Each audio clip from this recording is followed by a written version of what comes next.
Welcome to the Explainer. Today we're going to tackle a really fundamental question about who we are. And here's the twist. We're going to use science to peek just beyond the edges of what science itself can see. All right, so let's just jump right in with a question that, honestly, it kind of messes with your head when you think about it.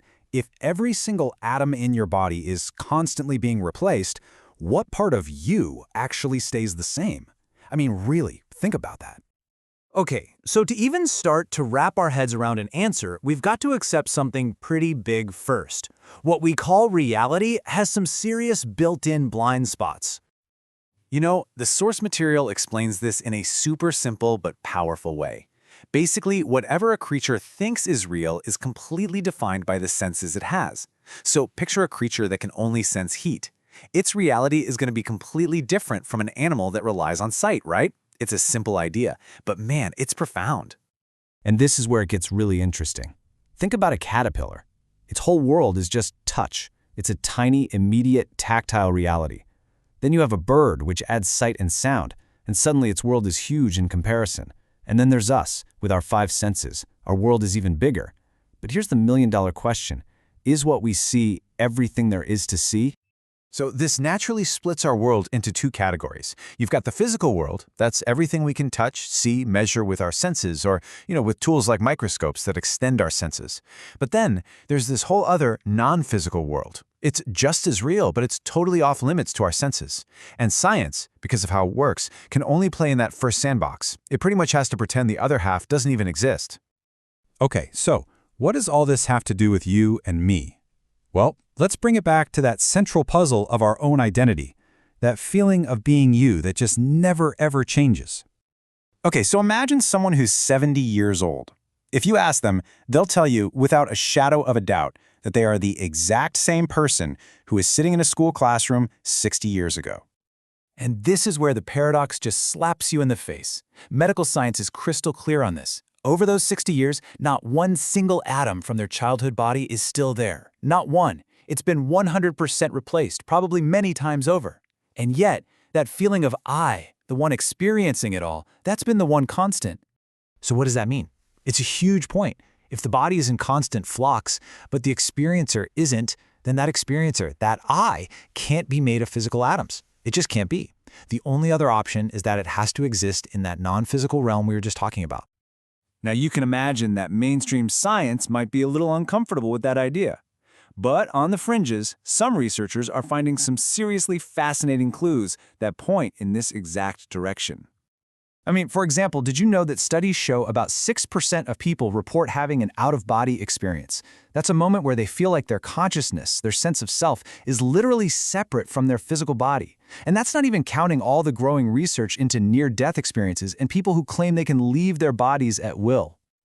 But maybe the most mind-blowing evidence, the stuff that's hardest to dismiss, comes from the incredibly rigorous work of a psychiatrist from the University of Virginia, a guy named Dr. Stevenson. Okay, get this. Over decades, his team at the University of Virginia investigated over 24,000 cases. 24,000. These were cases of young kids who just started remembering details from past lives. And these weren't just vague stories. They were specific, verifiable details.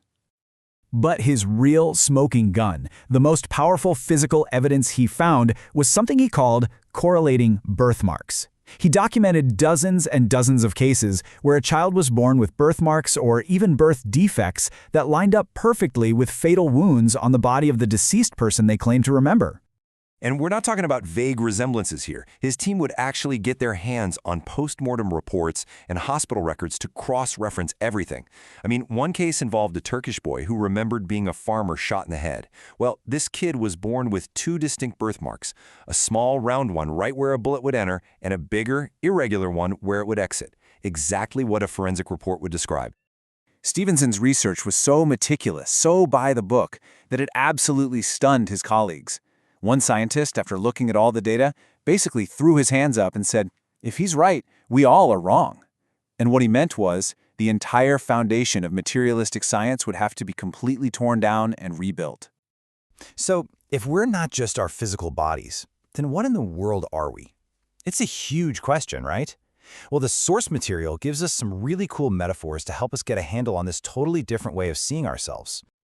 First up, think of yourself as a traveler. Imagine you're visiting a foreign country for a little while. You're not going to try to buy every building or collect every souvenir. No, you'd travel light, right? You'd focus on the experience, not on accumulating stuff. Or how about this one? You're a guest.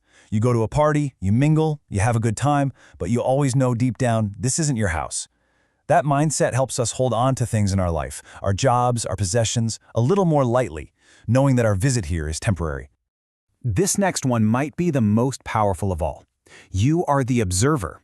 That's that silent, steady part of you that's just watching the movie of your life unfold.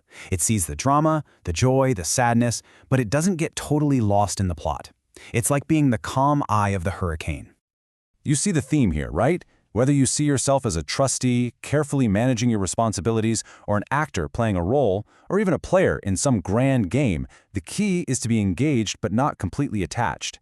And behind all of those different masks is the one thing that's always there, the experiencer. That's the real, unchanging you. Okay, so this isn't just some abstract philosophical thing to chew on.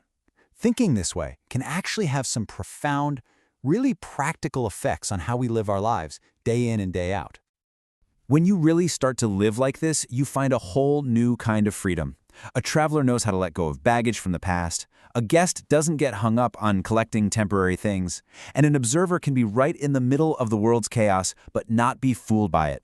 All of this builds a foundation for a kind of peace that is deep and, honestly, unshakable. So that brings us to the final thought from the source material. If your true self is really just a guest here, borrowing this body and this life for a temporary adventure, well, that leaves us all with a pretty big question to ponder, doesn't it?